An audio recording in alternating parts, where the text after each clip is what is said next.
All right, as Santa is getting ready to touch down in Washington just in time for their Santa parade, Washington Helps Its People, also known as W.H.I.P, is partnering with St. Nicholas for this event to help serve record numbers of people. During this year's parade, W.H.I.P will collect food items as they drive through the community. And to tell us more about their collection efforts are Randy and Jacob with their fire department. So why did you guys want to incorporate this drive in this year's parade? Sure.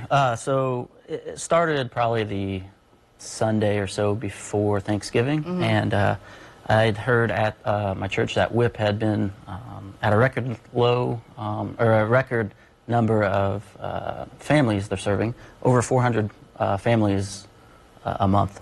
Wow. And so a few of us decided to try to see how we could leverage the fire department's Santa parade in collecting food for W.H.I.P.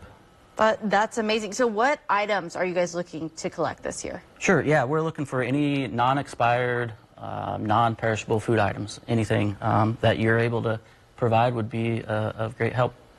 And what will you guys do with the items once they're collected?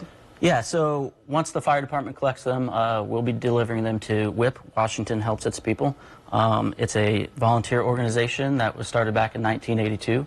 Unfortunately, W.H.I.P didn't have anyone available to come today to speak, so I'm here to give a little bit of that info.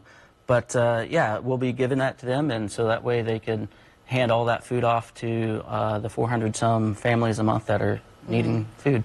Especially as Christmas comes around the corner, many holiday celebrations are coming around the corner, so families could make sure that they're able to celebrate. And speaking of volunteer organizations, your fire department is also a volunteer organization as well, right? Correct, yeah. Jacob could speak to that a little bit. Yes, so our fire department is a combination department, so we're comprised of full-time staff members that run our ambulance service and then volunteer firefighters, which of course if there's anyone interested in volunteering, we'd encourage them to go to our website at washingtonfd.com/apply, where you can fill out an application to volunteer as a firefighter if you live in the city of Washington. That's amazing. And in terms of when you guys aren't doing the Santa parade, what does your daily kind of tasks look like for volunteer firefighters? Daily, it never stops. You're always kind of keeping an eye out for ways you can help the community, ways you can give back, even outside of our day jobs. You know, we commute outside of the city, we come back into the city. We're always on call, we're always ready. And if people can't donate at the parade, there are ways that people can still contribute, isn't that right? Correct, yeah. So we have a box in our front foyer of the fire department.